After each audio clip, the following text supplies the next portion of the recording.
welcome everyone.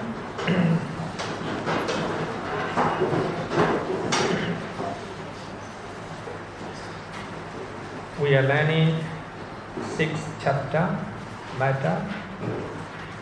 So we have, according to Abhidhamma, we have 28 material phenomena. So we can divide 28 into 2.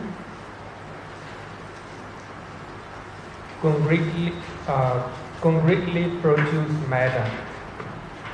We have 80 concretely produce matter. In short, actually it's easy way, the real matter. We have another 10, not real one. So altogether 28. So last week we finished 4 great essentials or 4 great elements and 5 sensitive phenomena. Now we have 7 objective phenomena. Actually, you can find those material forms in Pali Canon as well, in many sutta as well. You will see that. But different, the Abhidhamma combine everything from the sutta. No different. Maybe slightly different. Sometimes just like the hadaya-hatthu. Later we will talk about it. Today we are going to learn sexual phenomena, 2 sexual phenomena, and heart phenomena, life phenomena, page number 236, and nutritional phenomena. And also we will learn 10 non-concrete matter. They are not real matter. So limiting phenomena, communicating phenomena, mutable phenomena, and characteristics of matter. We will learn today. First of all, let's talk about material phenomena of sex. Number 1, femininity. Bhāva-rūpa.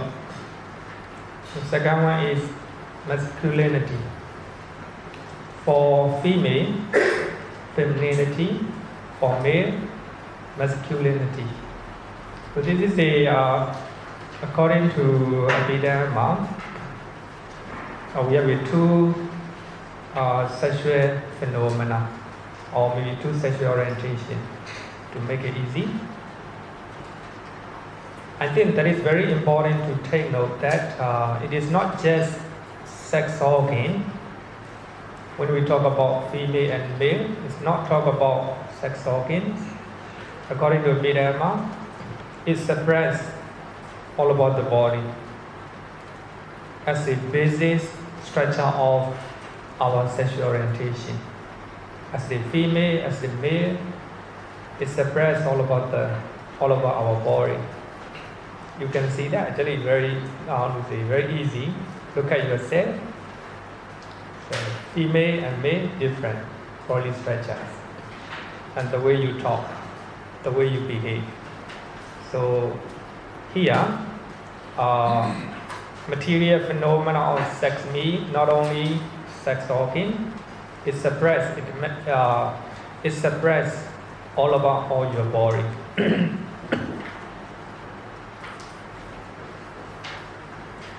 According to Abhidhamma, they are inborn material phenomena. I think that is very important. And in the third session, we have to learn which causes, or 4 causes of matter. So according to third session, femininity or masculinity, so they are inborn. So that means if someone is homosexuality, according to Abhidhamma, inborn. And if someone is a gay, according to Abhidhamma, and he was born with the gay gene. So according to Abhidhamma, I think in the third session we have to learn that. Actually, we have learned regarding with the homosexuality in the social study class. So according to even science, I think they prefer to say that it is inborn. Gay gene or homosexual is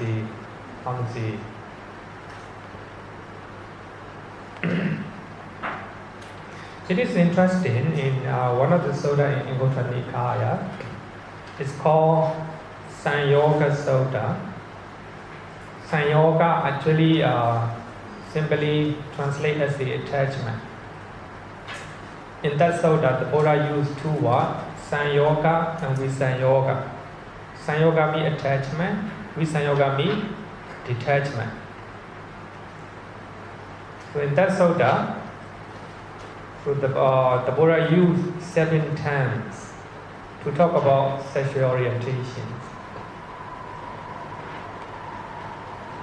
And according to that sutta, it consists of feminine and masculine faculties. Number 1, the faculties. Eye, ear, nose, tongue, etc. These are our faculties, our organs. So number 1.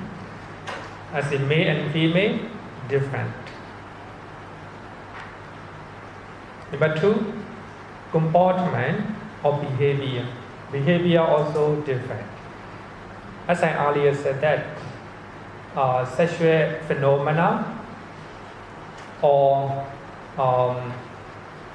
bhāva-rūpa, in Pali bhāva-rūpa, is not just sexual organ. It includes everything.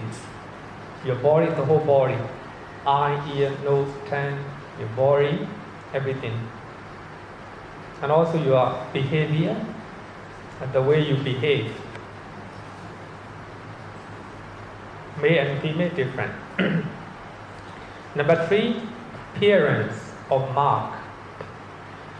So the way you live and the way you talk and the way you wear.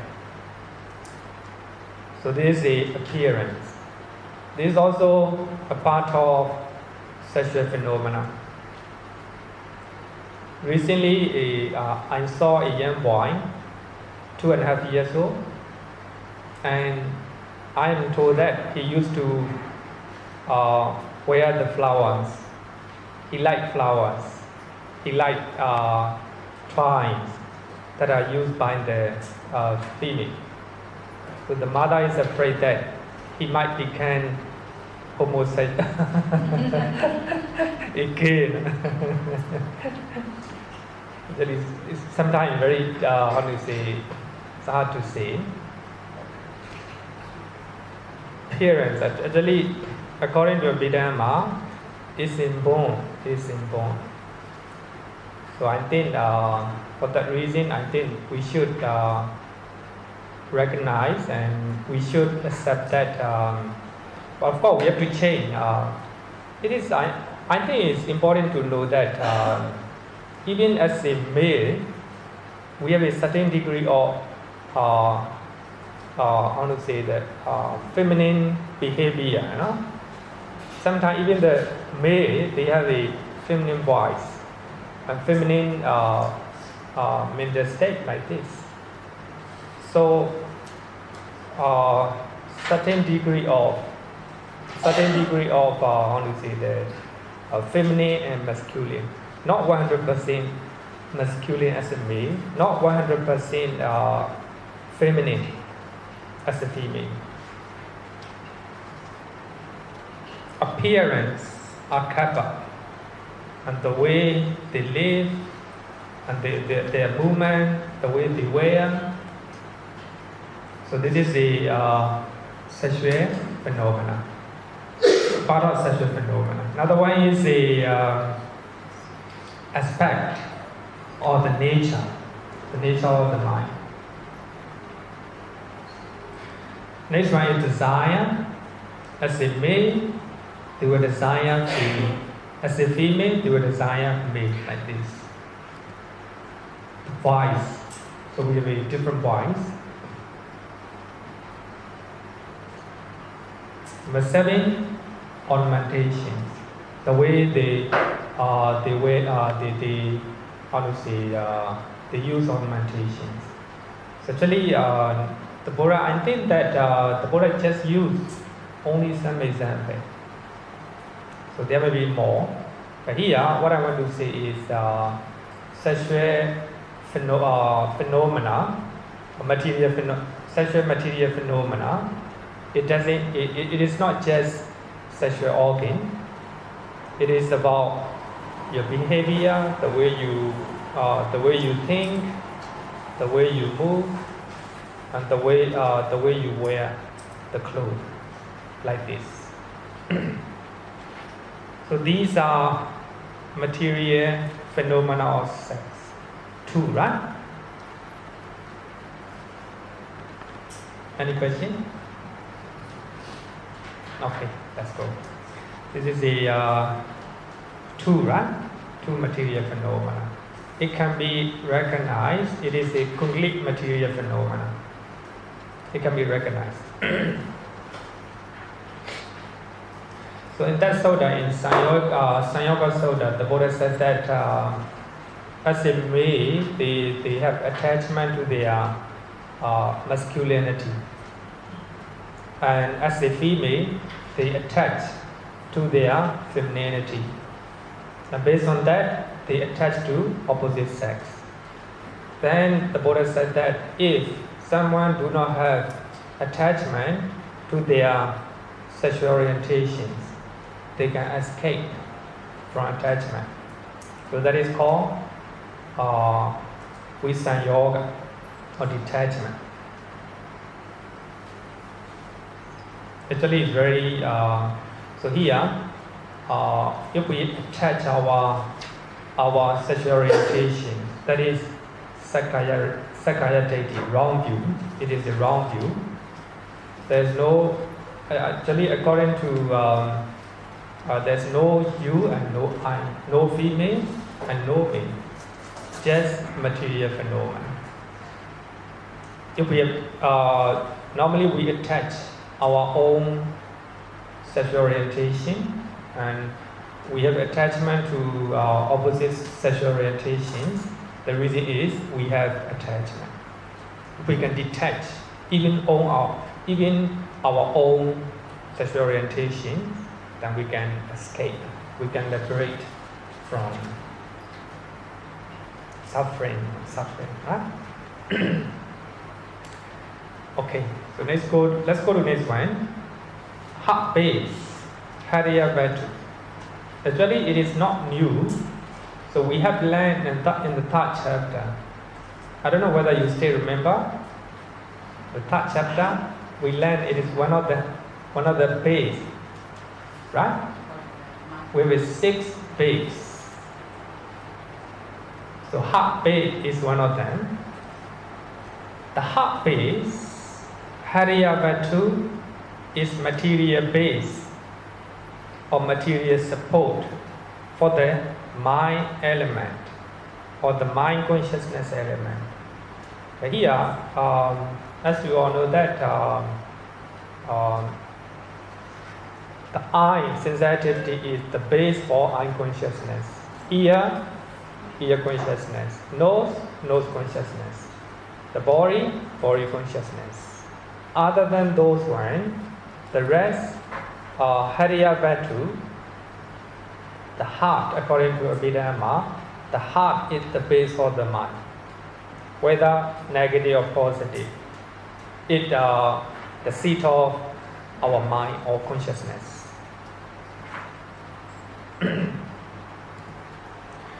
It is the material phenomena born of karma.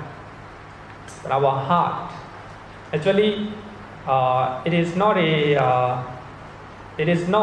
the heart. Actually, hadaya-hatthu here means the blood is situated on the place inside the heart. Here, even though we use the word heart, hadaya-hatthu is not the whole heart. So actually, it is a material phenomena that you cannot see. The material phenomena and born of karma. It arises because of karma. It is because of previous karma, but of course, when you are conceived in the mother's womb, because of previous karma. Maybe this life, and because of the karma, you accumulate this life as well.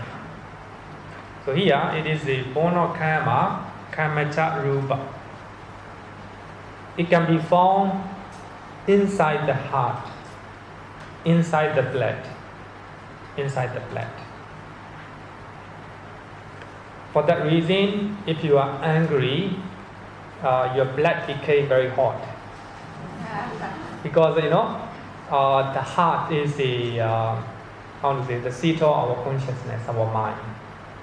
So it's obvious. So I interviewed one of the serious meditators, and he said that he can experience that the heart, hadaya-hatthu, is the seat of consciousness. Actually, I shared the experience of one of the lady, and she is a serious meditator. And when she go outside, and she see the car. So she see the car. The car come to a picture of the car in the eye. Another picture in the heart. 3 pictures. The real car, and the picture in the eye sensitivity. Another picture in the heart. So it also shows that hadaya-hatthu is the base of the seat of the mind. So they can see very clearly because their concentration is very stable. It is born of karma because it arises because of karma. For that reason, according to Abhidhamma, when we conceive in the mother's womb, body sensitivity, number 1, body sensitivity, number 2, heart based, and number 3, sexual phenomena. These 3 will arise together. So later we have to learn that one. So hadaya-hatthu,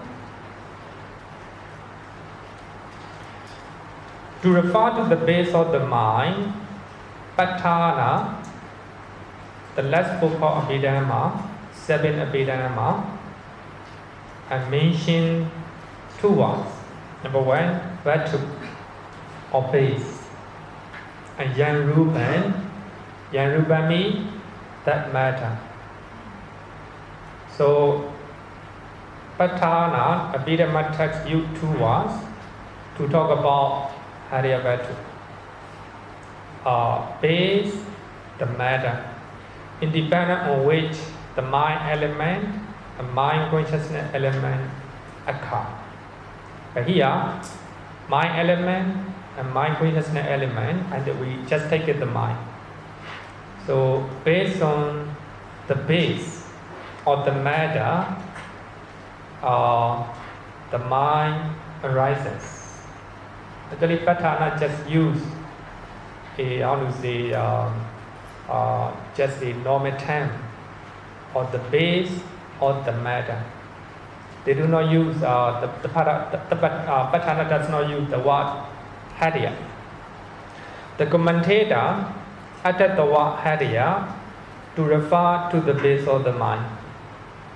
So actually the word hadaya is added by the commentators. So actually I think that is very beautiful. It is a commentary explanation. It is a real Abhidhamma, I will say that real Abhidhamma. So in the Abhidhamma text, 7 Abhidhamma texts, so So the base of the mind is just mentioned with the two words, the base, the matter, that's all.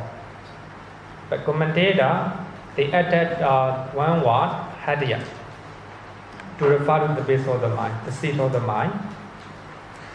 The word hadaya can be defined in two ways in many suttas. Sometimes it means heart. Sometimes it means the mind. So if someone is broken-hearted, right? So that means the heart is not broken, just the mind, Just like that, in some of the suttas, it refers to the mind. Hadaya means not the heart, the heart. It refers to the mind. Just like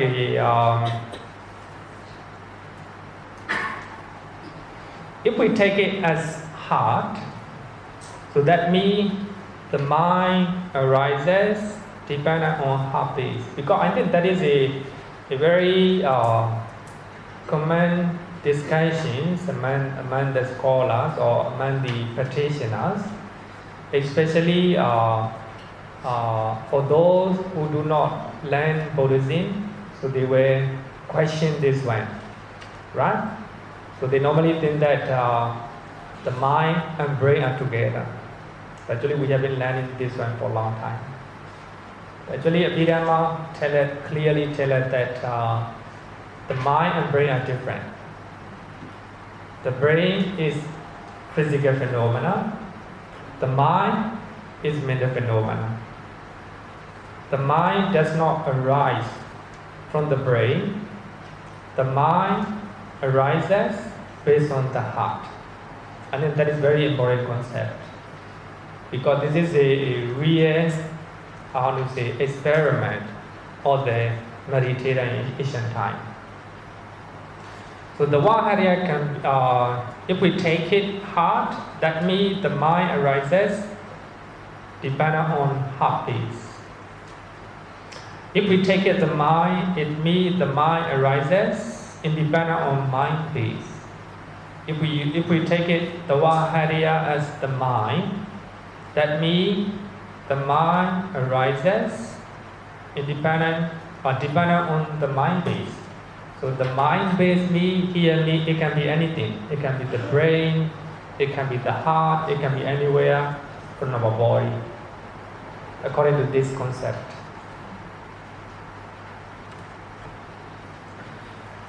In the Pali Canon, hadaya is often used to denote the mind, just like the hadaya-gama, the word that goes right into the heart. I think that is very important concept, and I will discuss this one again regarding with the brain death. So we have been discussing this one, but I want to show two evidence. Then I think I didn't discuss this one in the class. Then I have two evidence regarding with the brain death. The Ministry of Health said that when brain death has occurred, blood flow and oxygen delivery to the brain cease irreversibly. And all brain functions are lost, will never return again. This is from website, the Ministry of Health in Singapore. It said that if someone has a brain death, never return again, will not recover, according to them. They say that once diagnosed, it is recognized both medically and legally as a death of the person in Singapore. So this is a criteria of brain death according to Ministry of Health in Singapore.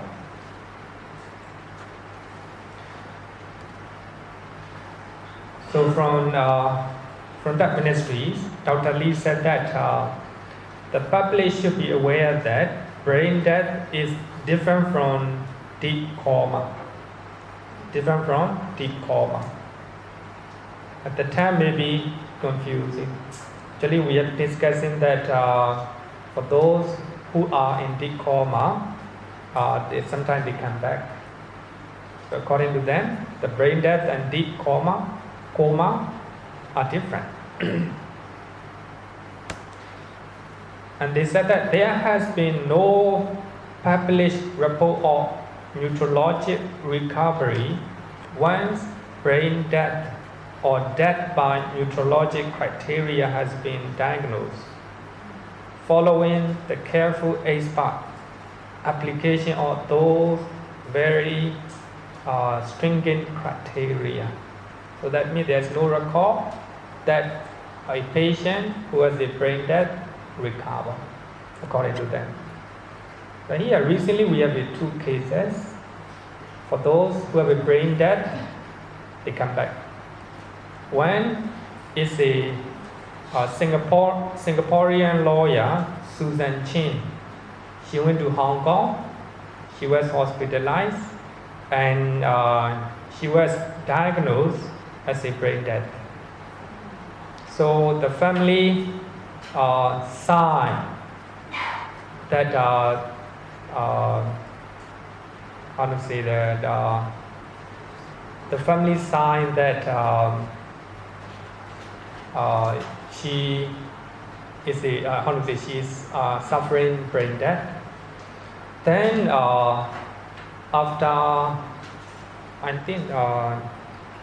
after she suffered 30, then she come back. She can remember. After another 36 hours, and she can stand up, she can move.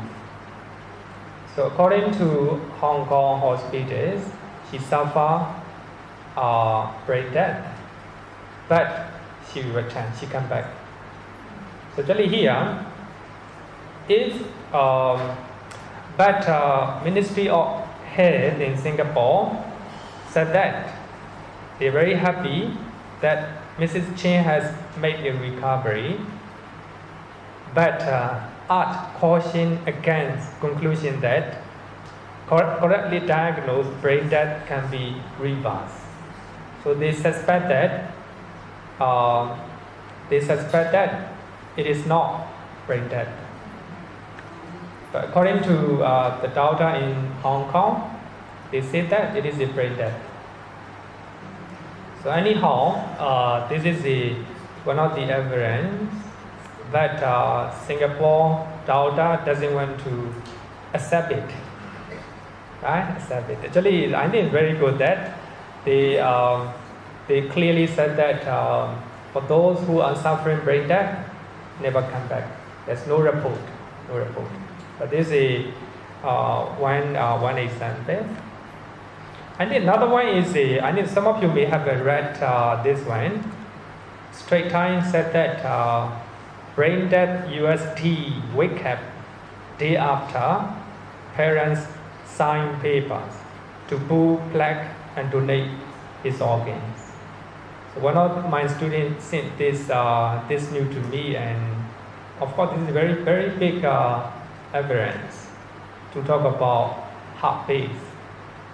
So according to Buddhism, even though the brain does not function, if the heart is still functioning, that means still alive.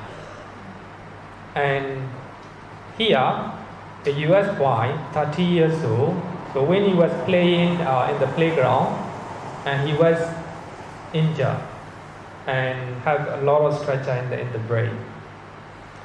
Then the doctor said that the doctor diagnosed that he is brain dead. So the parents also signed the paper, and they were donate the organ of their son. So in that way, they can save 5 people. But just one day before, the boy recovered. So that means the doctor in US, they diagnosed the young boy as a brain dead, but he came back. So if we look at here, I think I have given the link. Later you can go and see. If we look at two cases, so they were diagnosed as a brain dead. Their brain does not function, but their heart is still functioning with the help of machine.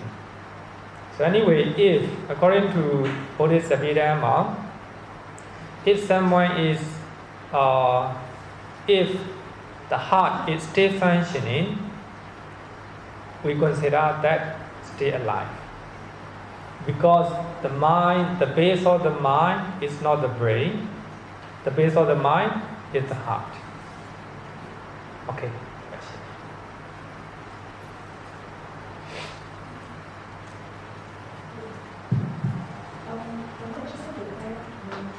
Okay.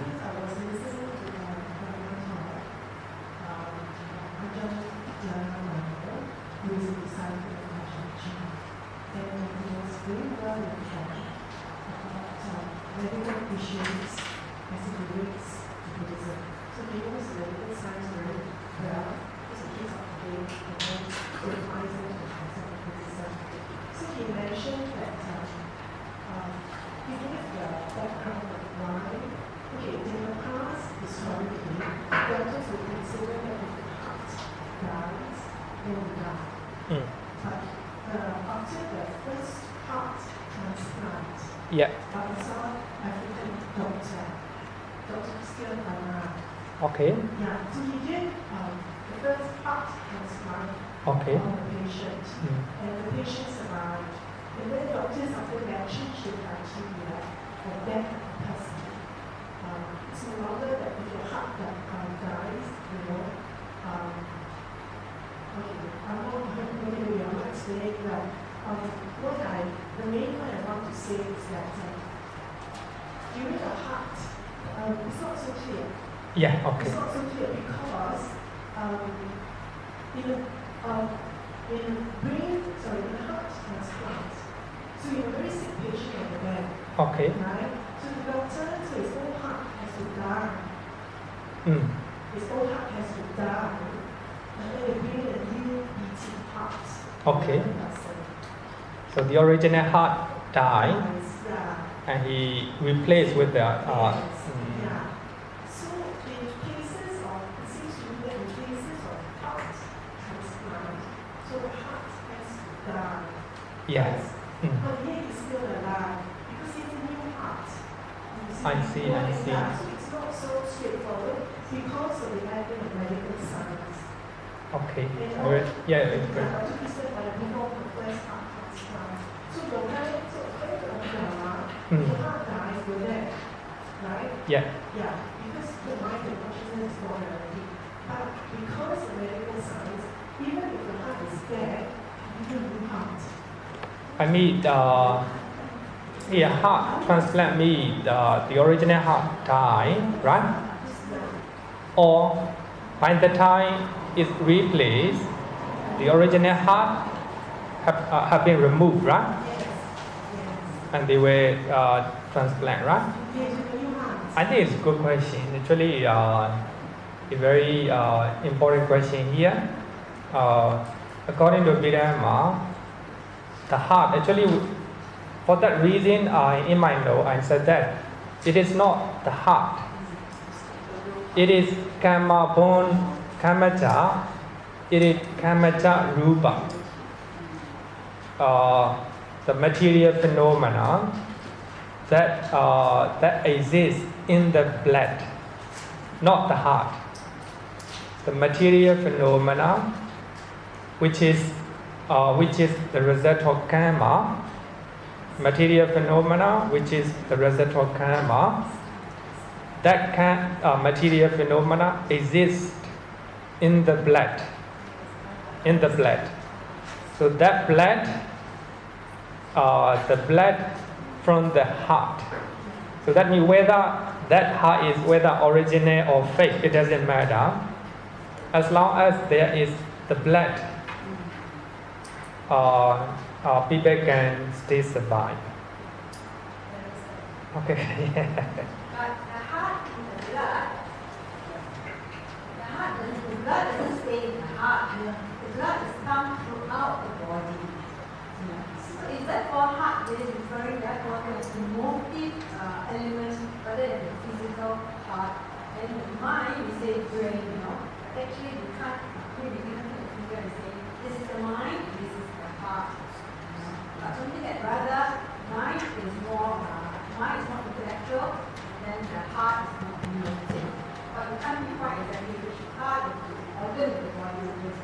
Because in the heart there is no blood, it is come out. Yeah. I mean, here, actually, I didn't write in my note. The commentary of Abhidhamma clearly said that. So there is a very little amount of blood inside the heart.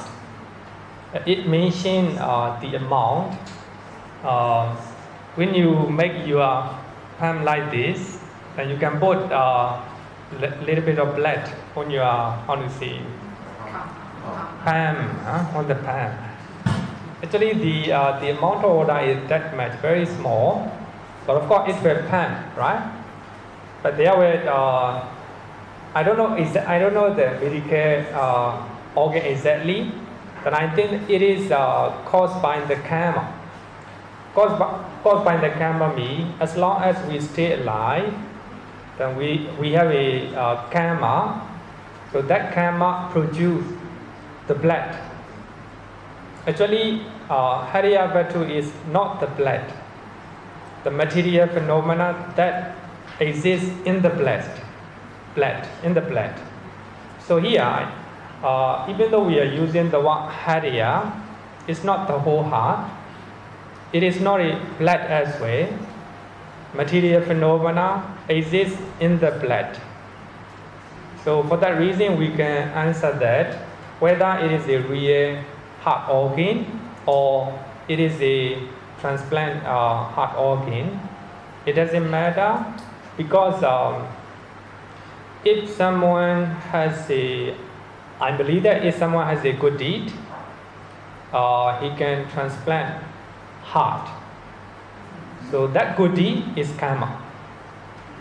So because of that karma, and the hadaya-hatthu, the material phenomena that exists in the blood, where arise. So I think even though the heart is transplanted, as long as material phenomena is a born of karma, still exists, and we can stay alive. But here is very,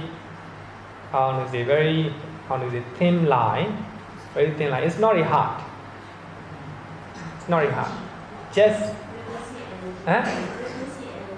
not energy. Actually, material phenomena. It's just material phenomena that you cannot see. Yeah? So it's very. What do you mean by material phenomena in the blood? I mean, is it the plasma, the blood cells, or whatever?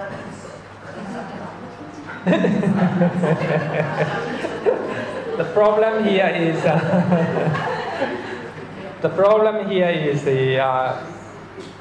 I do not know much about medical terms. What I can say is just a general terms. But here and then, when we are talking according to Buddhism, Buddhism were not analyze. The Buddhism were not analyze the material phenomena in detail, as I said last week. So the Buddha will talk about the aim of the Buddha is not to analyze the matter. The Buddha used the matter to get enlightenment. For that reason, we cannot expect so many things from Buddhist Abhidhamma. So, especially, of course, we cannot compare the study of matter in medical field and study of matter in Buddhism. So what the Buddha analyzed is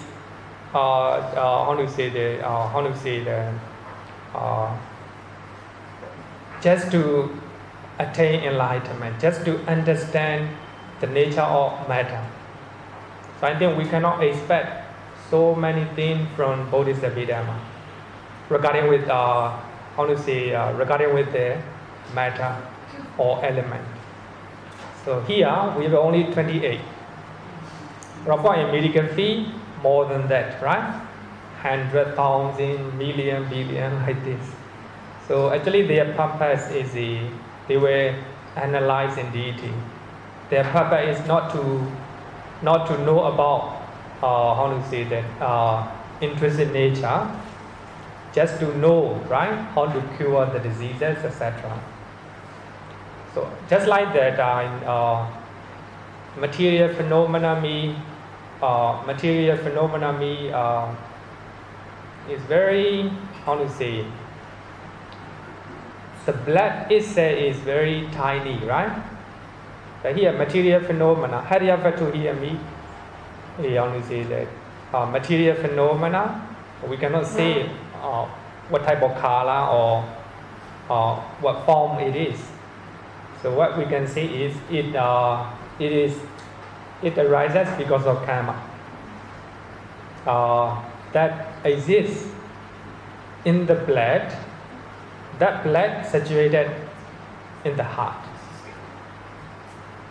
And then, as I earlier said, that for those who have a deeper concentration, they can experience themselves. So something happened, and the blood became hot. So for those who have been practicing for a long time, they right away know if they have even a little bit of anger in their mind, because the power of concentration. I think that means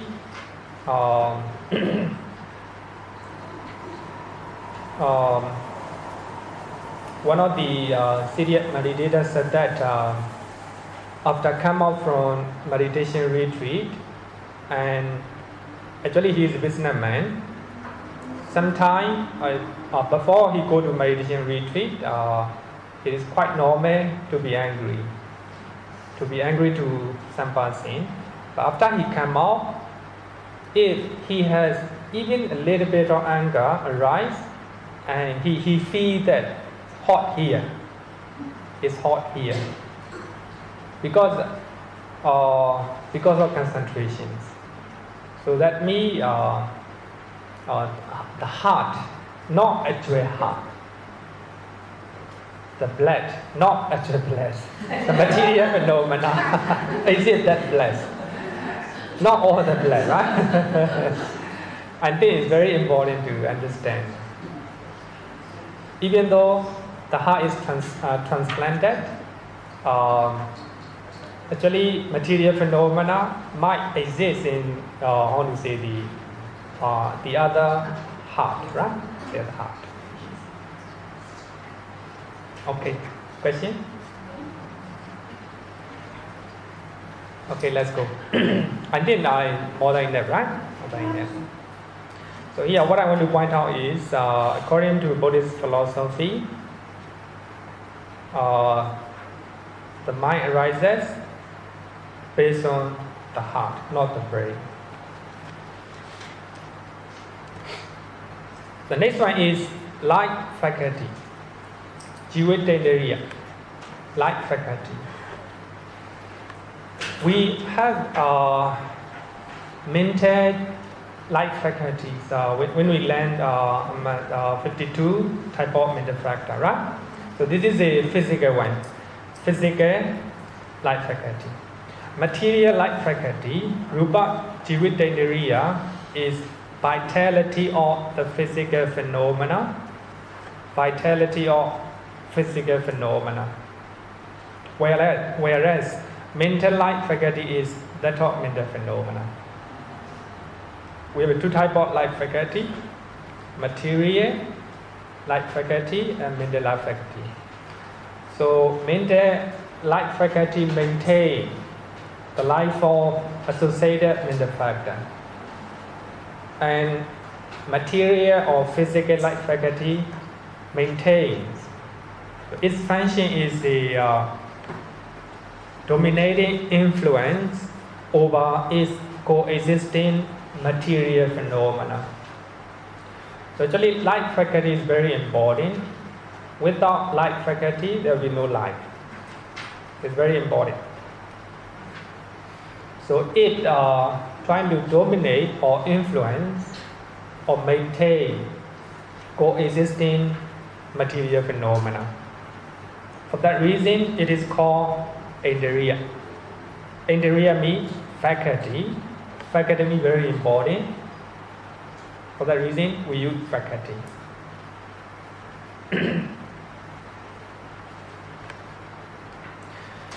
The function of material light faculty is maintaining coexisting matters at the moment of their presence. So actually, do not think that light faculty will exist forever. So according to Buddhism, every material phenomena will stop, will cease. But this one also, he will maintain the life of coexisting material phenomena at the moment of their presence. So the light faculty is a way cease. So that is very important. So I don't know. I think that you still remember the metaphor, a simile of a boatman. When the boatman go to the other shore and how to say, bring in a lot of passengers. So if he does not take care of himself, the boat will sink, right? The boat will sink, and he will die, and all the passengers will also die. For that reason, he has to take care of himself. At the same time, by doing so, he takes care of passenger. Just like that, material phenomena, material light faculty also the same thing, and he take care of himself and he take care of the other material phenomena. So actually, this is very difficult to to experience. So it is like a light faculty is very difficult to experience. So I think that is a light faculty. I want to share the story of Bhikkhuni Khema. Bhikkhuni Khema, a German Bhikkhuni. I've been talking to you for several times because that is very important. So German Bhikkhuni is Khema, is serious meditator, and she suffered from breast cancer. So she was at the hospital bed. So nobody in the room, and she thinks that she is very weak. She is going to die. So she is very aware of what is happening in her body. And she said that life energy, she used the word life energy, is moving backward from the foot to her body. She used the word life energy, moving. She is not afraid. She's just aware what is happening in her body. For normal people, if they have such experience, they were afraid. People are afraid to die. But for her, no afraid. Just be mindful, and aware what is happening in her body. And she noted that life energy is moving to her body from the foot. Then she believed that she is going to die. But by that time, the doctor came in. So the daughter saved her life. And she said that she is not afraid. And she said that if we can let go things happening in our body, dying is pleasant. She said that it's not painful, it's pleasant feeling. If we can let go everything in our body, then she said that dying is pleasant. So she's not afraid to die at that moment. But luckily the daughter came in. So actually here what I want to say is, it is life faculty, I think, or vitality. By those times, normal people may not be able to experience. But the serious meditator, as a serious meditator, he's just aware, fully aware of what is happening. So here, life energy me, I think that is a vitality or life faculty. It's moving. Some people, before they die, they are, they are crying and they are murmuring, right? Because they cannot let go. They have attachment to their body. They have attachment to their family. So if they cannot let go, it's really suffering. For that reason, the Bhikkhuni, Chama Bhikkhuni said that if we can let go, even to our body, that is, dying is not suffering, it is pleasant. I think that it is a life faculty. So I think sometime we'll be able to experience life faculty. Any question? Okay, let's go. I treat our body as a machine. Yeah. This scientist says so. Our body is actually a machine. Okay. It functions, cells, and it functions. You must have the first part of your organs that as a baby before heart. Before? Heart. Our heart first. Oh, It sends the neurons to the brain cells. That's I why the see. brains transform all the data and goes to eat, sleep. I see. Yes. You mean start with the heart, right? So later you have to learn. I can give you the website that the university has done that. Okay, good, yeah. So as I later we have to learn, there are three material phenomena at the conception of Mutable. Body sensitivity and heart-based and sexual phenomena. Okay, so material phenomena that separate all over the body, just for knowledge. Number one, body sensitivity is separate all over your body. Number two, material phenomena of sex. It separate all your body. Your bodily movement, the way you talk, the way you behave, the way you think, everything is connected with the material phenomena of sex. Number three, material light faculty. So that we have discussed right now. Material light faculty. Another one is material phenomena which has a lot of water element, just like the blood. So this is according to commentary. So these are material phenomena that separate all about the body. Now let's go next one. Nutriment, āhāra. Āhāra is one of the material phenomena according to Buddhism. The nutritional substance contained in the gross eatable food is called āhāra, nutriment. It is also called nutritive essence, oja.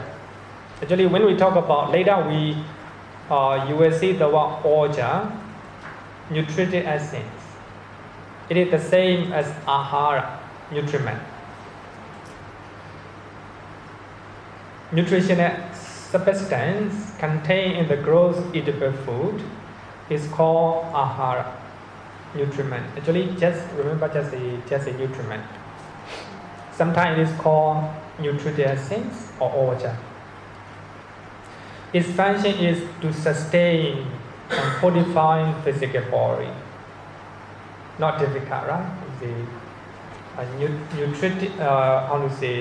nutritionist essence in the food is called āhāra. So that is considered one of the material phenomena. The reason is the food is very important for us. For that reason, the Buddha talk about 4 types of food. 4 types of food. This is one of them. So when we are in the Soda study class, we will learn 4 types. Oh no, not Soda study class. Even the Abhidhamma, in the 7th chapter, we have to learn 4 types of food. Chetana also considered as kind of food. Chetana is a mental factor, but the Buddha using the Buddha metaphor as a food.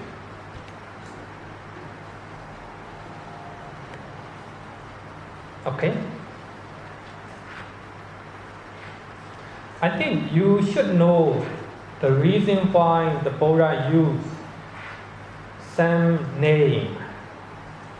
Eye is very important. If we know the function of the eye, if we are mindful regarding with the eye sensitivity, and we can solve many problems. And the Buddha used the word āhāra, nutriment. So the reason is very important. If you can control your mind regarding with the food, you can stop many problems. Sometimes because of food, we are unhappy. We have a lot of problems. So if we can control our mind regarding with the eating food, then we can stop some of the problems. For that reason, the monks are not allowed to eat dinner. That is one of the examples, right? By avoiding dinner, the devotee in Mangala Vihara, they can save a lot of money. They don't need to offer dinner to the monks. they are not, it's very, very important regarding with the practice, right? Practice. In one of the sutta in Sutta Nikaya, the Buddha gave a very famous simile. Eating, the mother and son are going in the desert, right? Very hot, so they are the mother very thirsty and hungry. There's no food, no water, but there's no choice, and she eats her own son's flesh.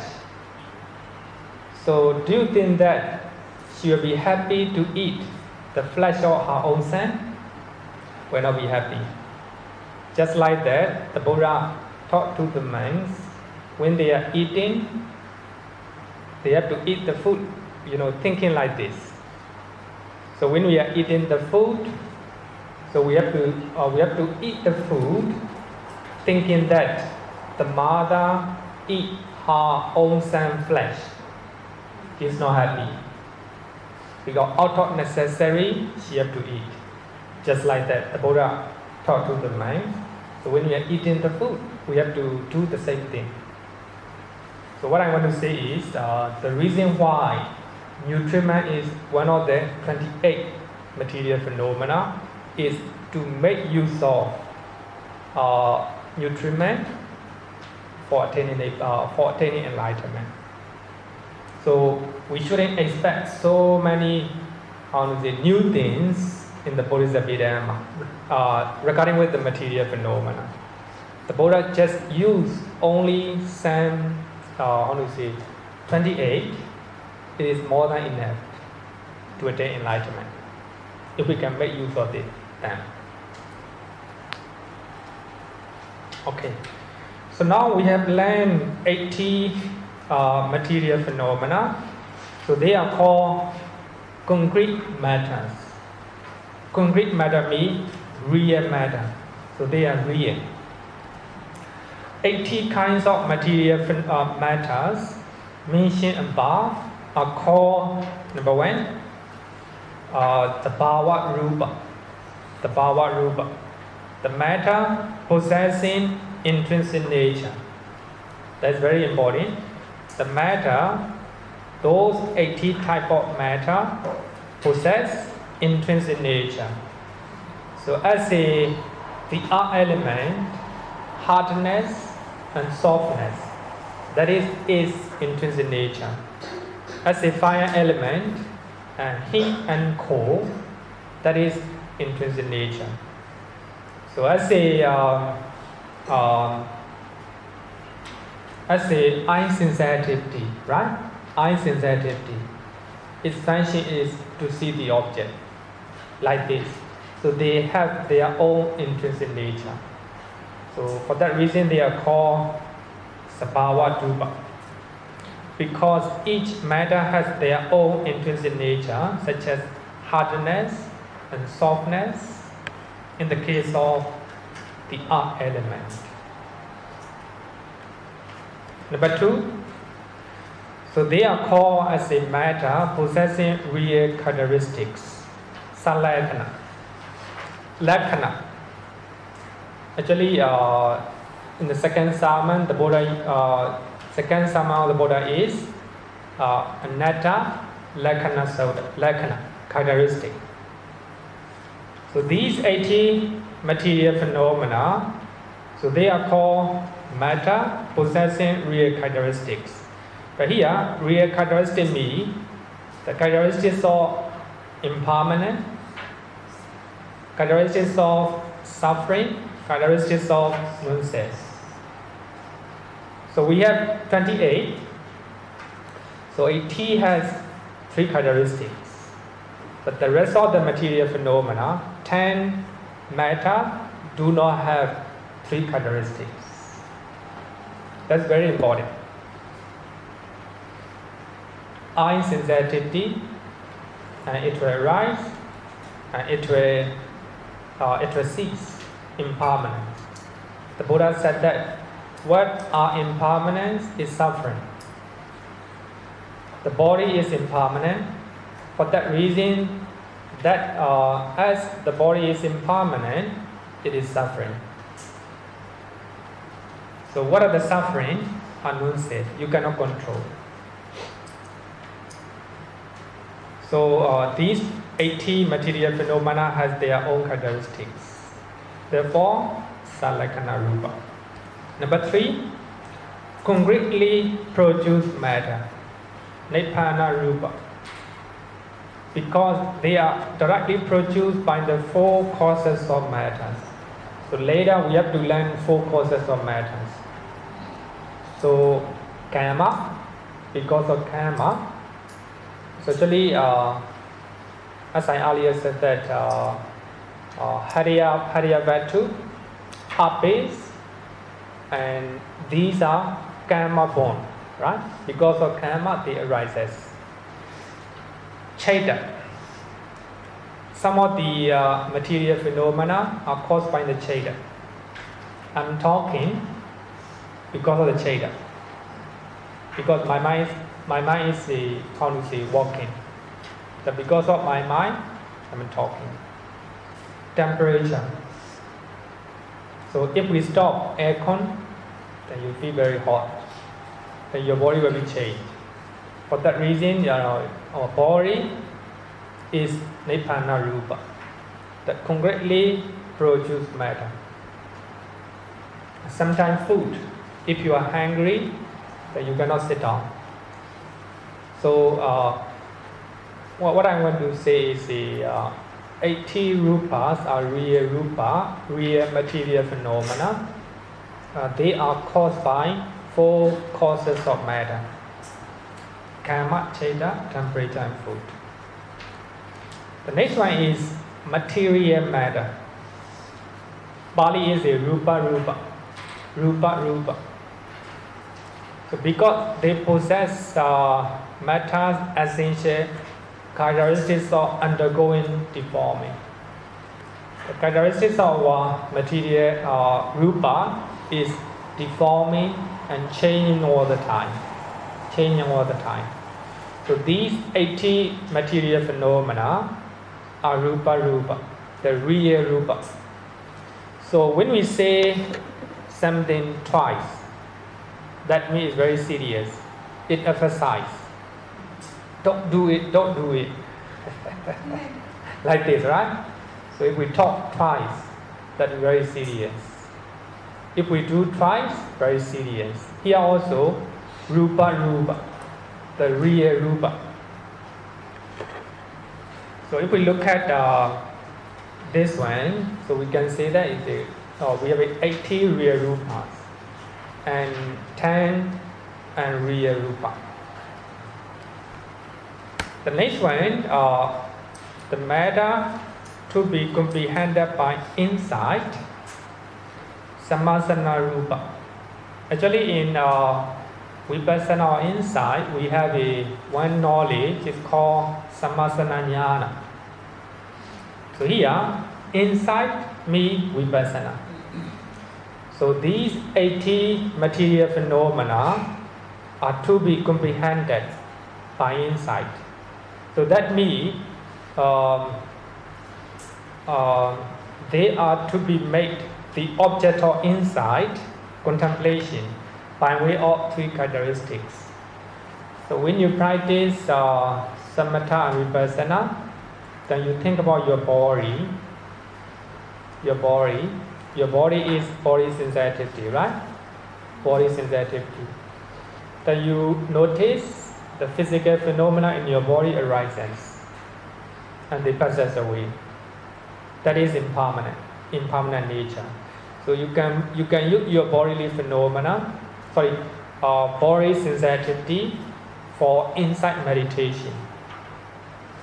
You can use the earth element, the air element, and fire element, and water element for your meditation, for your insight meditation.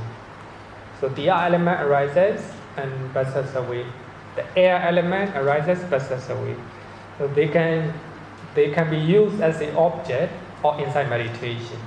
And then for that reason, so these 80 rūpa are called sammasana-rūpa. They can be comprehended, they can be understood under the light of insight meditation. So the rest of the rūpa, material phenomena, cannot be practiced as a insight meditation. So we have 10 non-concrete matters. So we can say that fake rūpa, 10 types of fake rūpa. Following 10 types of matters are called non-concrete matter. So you can look at page number 2.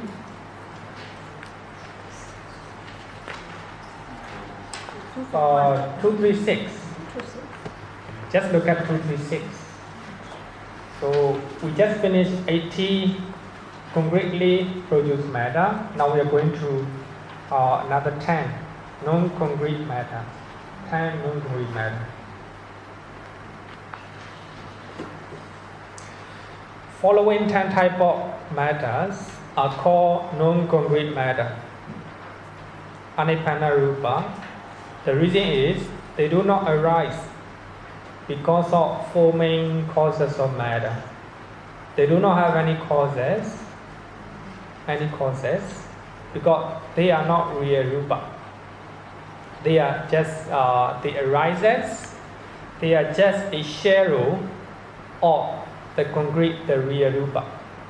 So they are just the quality or manifestation of real rūpa. Therefore, it is called non-concrete matters. The first one is space element, ākāsadhātu, space element. Space element is the wide region that delimit or separate objects or group of material phenomena. Our body is composed of tiny particles. A man, one particle. A man, two particles. There is space. There is space. That is called ākāsadhātu. It's not really easy to visualize space in our body. It needs a lot of concentration. There is space between you and the other person to group of material phenomena, right? There is space between two chairs.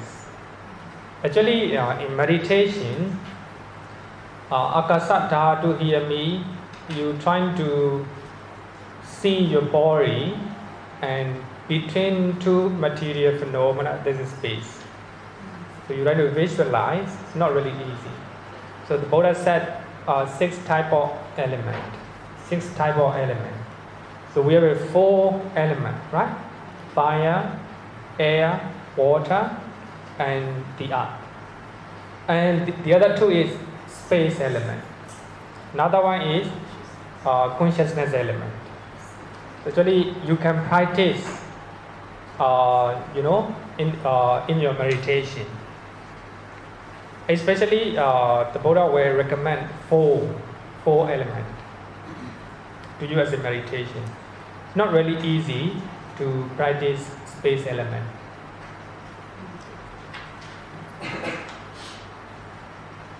For that reason, it is called limiting phenomenon, Viññatti-rūpa. It is not a real Rūpa. It appears only when 2 material phenomena arises. So if 2 material phenomena arises in the body, then there is a space between them. So that is called ākāsa. They are not real Rūpa. So based on 2 real Rūpa, so space material phenomena arises. For that reason, they are called non-concrete material phenomena, right?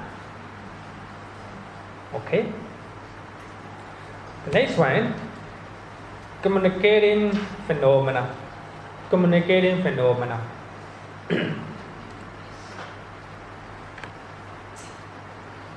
Number 1, bodily intimation. Kaya Viññatti. Number 2, vocal intimation. So here, Viññatti means making known. Making known. It means one makes known his intention or desire by using 2 intimations. Sometimes you will use your body to make other people know your intention or your desire. Come here. Don't come here. That is a bodily intimation, right? But I'm talking, so I want you to know the Dhamma. That is a vocal intimation. Actually, talking, it's called intimation, but it's not a real Rūpa. We just give the name based on air element, right? The sound. Using the sound. So actually, the sound material phenomena already exists.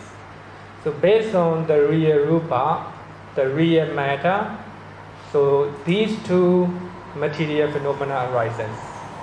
So they are not real Rūpa. So they cannot be used for insight meditation because they do not exist. So they arises, we give the name, we just give the name based on the quality of the real Rūpa. The quality of the real Rūpa. The sound is the real Rūpa. Based on the quality of the sound, we give the name Viññatti, making known, or intimation. So I use my voice, my sound, my voice. I want you to know. I want to make known the Dhamma to you. then I use my bodily intimation, bodily culture to make other people know. So they do not exist. So here, Viññatti means making known.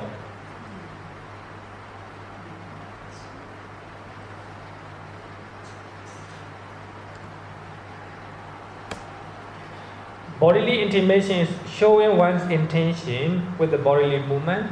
Actually, I already explained. It is caused by air element. Because of, my hand is moving because of air element.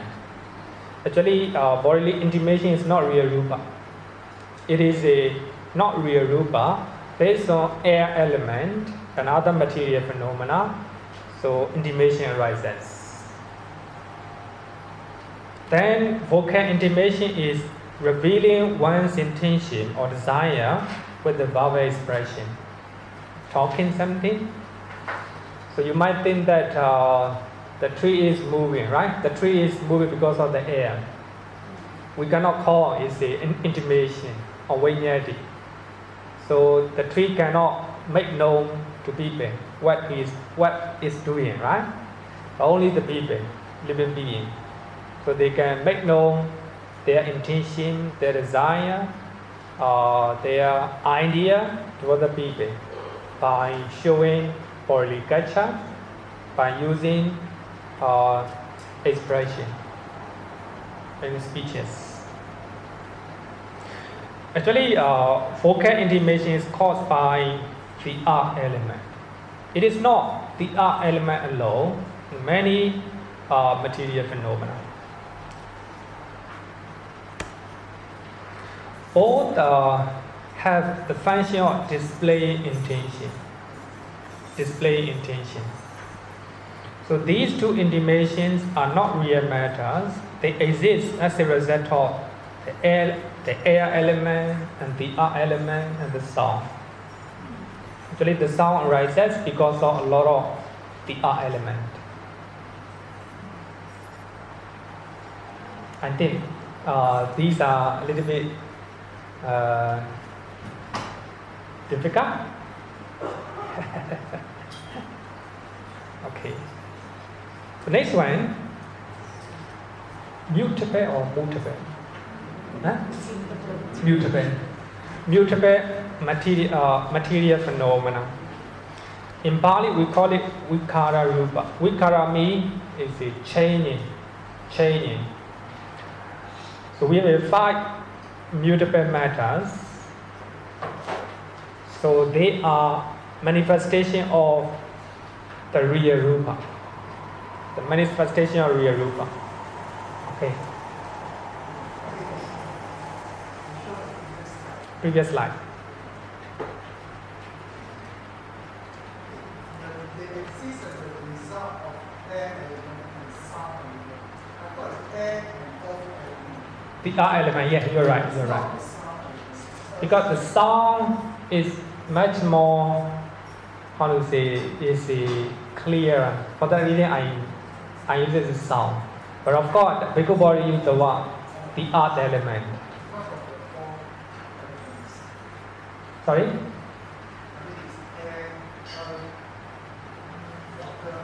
Yeah.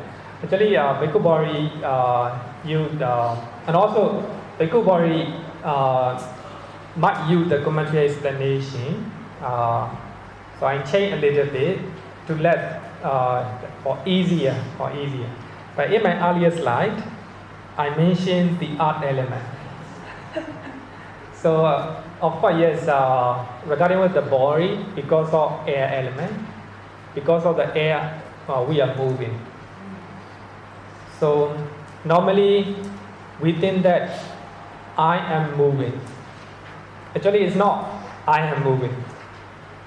So material phenomena are moving, especially because of air element. Because we have self-identity view, sakkaya deity. For that reason, we have a lot of problems.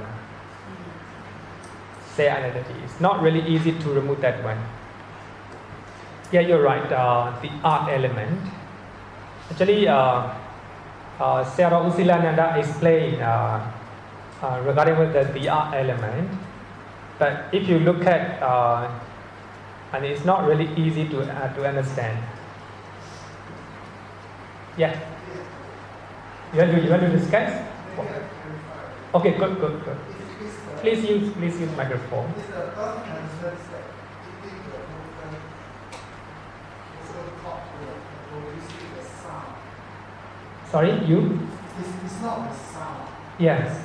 The sound is the result of the earth causing the movement to hit each other Oh yeah. and produce the sound. I see. Yeah. So it's Okay. not element that produce the sound. Okay, good. Actually, I can explain like this. That I very good. Thank you. Actually, because of the art element. Yes, you're right. Okay. Sayadaw U Silananda explained in his book. Okay. So both of them have the function of displaying intention.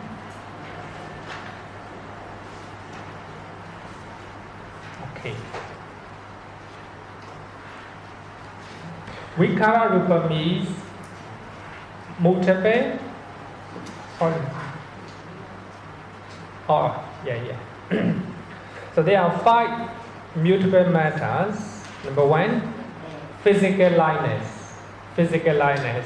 If your body is light, not heavy, that is called lakkhaṇarūpa. Rūpa-lakkhaṇarūpa. But in the 52 type of mental factor, so we learn citta-lakkhaṇarūpa, right? Citta-lakkhaṇarūpa. So this is a counterpart for the citta-lakkhaṇarūpa. Citta-lakkhaṇarūpa is the lightness of the mind, but here is the lightness of your body.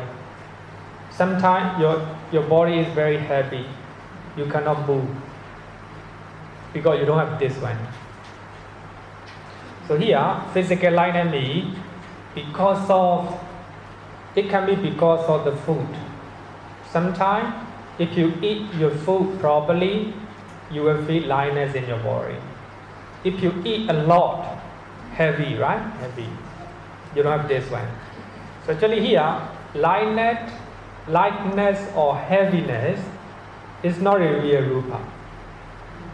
Because of the food, because of nutriment, or maybe because of element, so you feel light. So they are just manifestation of or the pattern of the real rūpa. Physical lightness. Number 2, it displays sluggishness and heaviness in the body. So that is a physical lightness. It's not difficult, right? Then number 2, malleability, murutta, rūpa-murutta. It has the characteristics of softness. It is manifestation of flexibility and softness in the body, in the matter. Because of sometimes because of the weather, sometimes because of the food, sometimes because of your mind, etc. So these are just manifestation of the real matter. So actually, the malleability is not a real matter. Just a concept, we give the name. Next one is weediness or kamiññata. Weediness, kamiññata. Actually, we have learned all these one in the mental factor, but this is for physical one. Physical adaptability. So if you have a kamiññata or weediness, so you have adaptability. It displays stiffness in the body. Weediness. So you can do that. Means if you have weediness, so you can study your lessons. You can come to envy.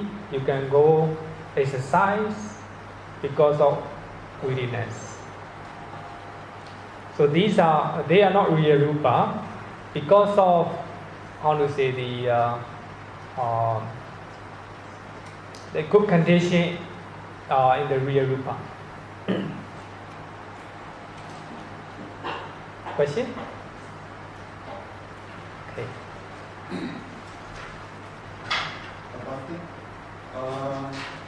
Can you refer to page 236? Page 236 of the full-body book. Okay. In multiple phenomena, we have the class 2 intimidation. Yeah. But intimidation is actually to express your mission. Yeah. It's quite different from multiple material phenomena. So why is this class 2 intimidation included in the multiple phenomena? Very good question. Yeah. But here I must go to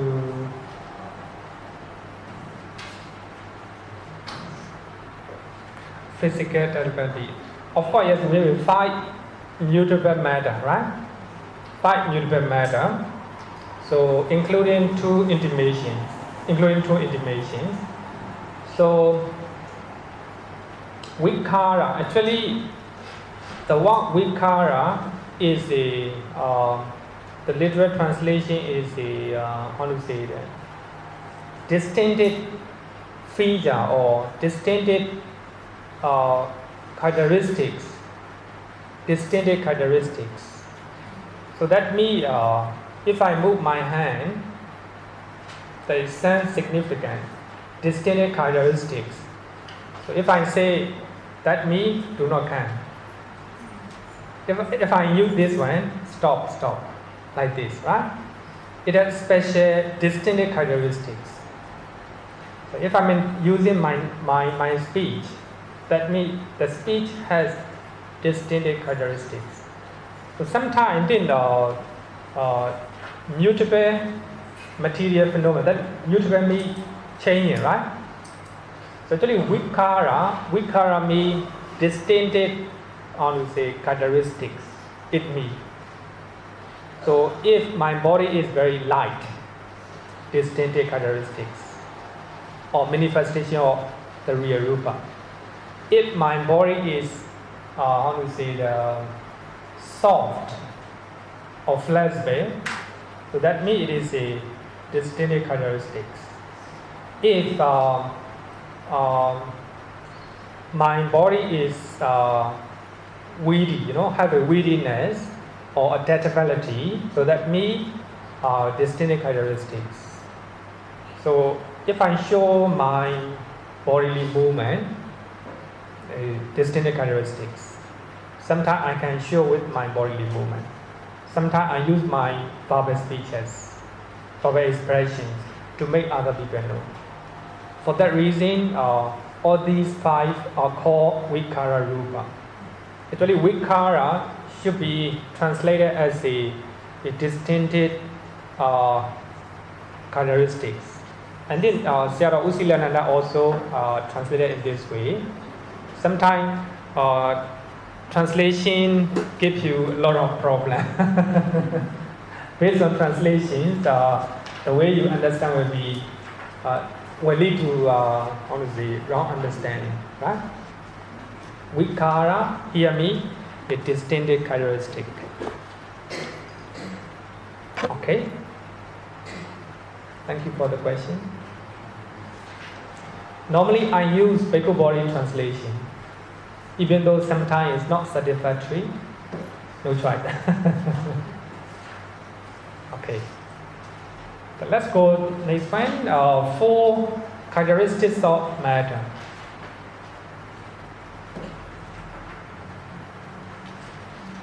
So they are called characteristics of matter or lakkhaṇa because one can see 3 characteristics of concrete matters, the real matter. So we have 3 characteristics, right? Impermanent, suffering, and non-self. Actually, they are very important. So vipassana or insight inside me, you see three characteristics in your physical body or mental phenomena. That is called insight. But here, 4 characteristics of matter. The material phenomena has 4 characteristics. According to Abhidhamma, not 3 characteristics. Here is 4. Another one is added. Number 1, protection. Upachaya. Number 2, continuity. It will protect, the protection is first, then it will continue. So both of them are the term for genesis and arising or birth of matter. Arising of the matter, called protection, continuity. So actually, in Sutta Pitaka, we always use the word jati. Jati means arising. US form here is called jati. And it's called jati. Here, jati is divided into 2. Protection, upachaya, and continuity. I think that is very important. The reason is according to Abhidhamma, suppose I will give you one example. Just mention Bhikkhu Body book. So when you conceive in the mother's womb, we have three type of material phenomena. Bodily body sensitivity and heart base, then sexual phenomena. So these 3 will arise as soon as you conceive in the mother's womb. So the first arising of those 3 is called upachaya, protection. So those 3 will arise after that, just like a stream of the river. So even body sensitivity stay arising right now, and heart base stay arising right now, and sexual phenomena also arising right now. So that such type of arising is called continuity, sanctity. So actually they are arising. So if we summarize these 2 into one, that is called jati, arising. Arising of material phenomena, arising of mental phenomena. Then another one is jara, right? In Sutta Pitaka, we already use the word jara, right? Jara is decay. According to Abhidhamma, it's not old age. Old age is just the name. Decaying. It is maturing or aging of material phenomena. So we are maturing, we are aging. That is called decay. In Sutta Pitaka we call it jara, right? The marana. But here we are not using marana, it's niccata, impermanence. Niccata, impermanence. So going to die, that's impermanence. So we have protectivity, body sensitivity, and heart base, and sexual phenomena is produced. That's called protectivity. Then after that, there is a continuity of those physical phenomena. That's called continuity, sanctity. Then those physical or mental phenomena are maturing or aging. That's called decay, jarata. So, but they will die. It's called impermanence. Actually, it's not, Abhidhamma does not use the word marana. Actually, anicchata is the same as in marana. Marana is death, right? But here also, the death of material and mental phenomena. So I think if we look at these four, so these are characteristics of the real matter. Actually, they are not, these four material phenomena are not real Rūpa.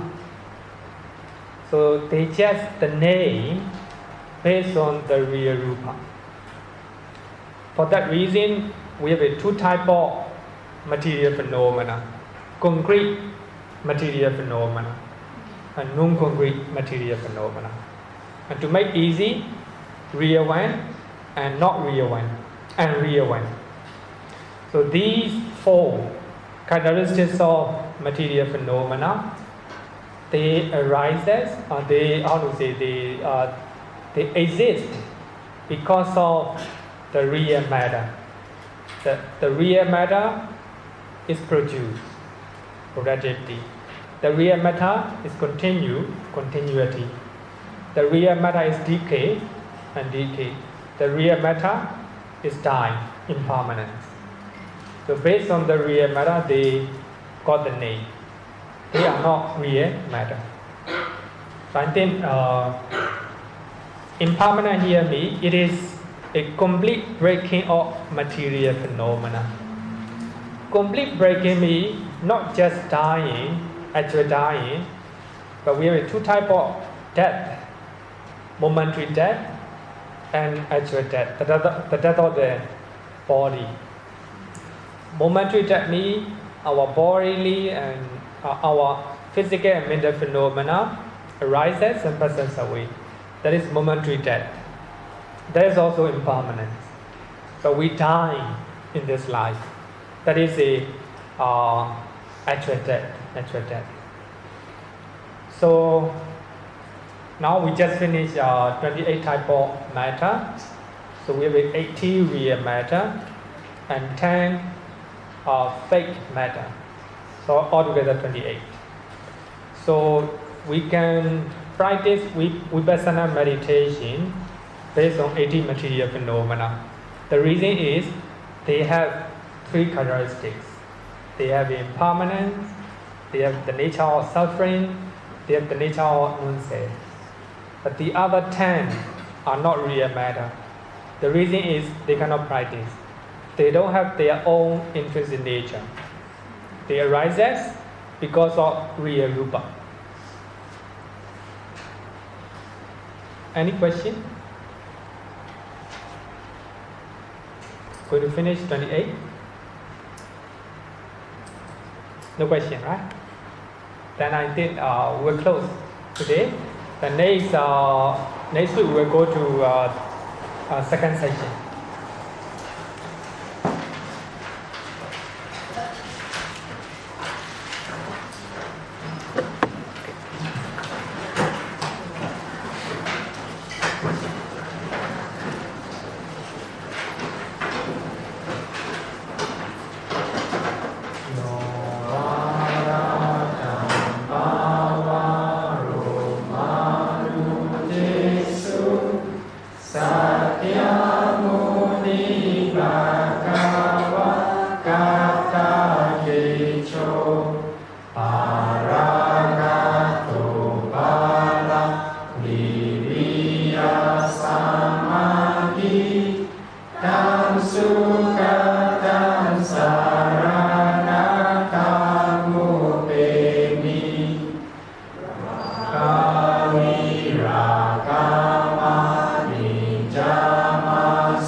Ākāsadhātu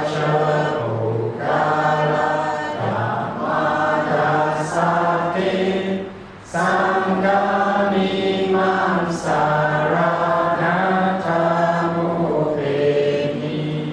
Sadhu, sadhu, sadhu. Okay, thank you, everyone.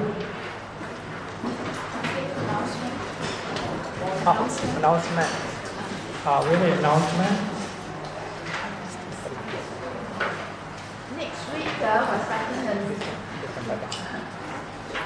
we are starting a new Abhidhamma class for beginners. And Sister Xiang Cheng will be teaching.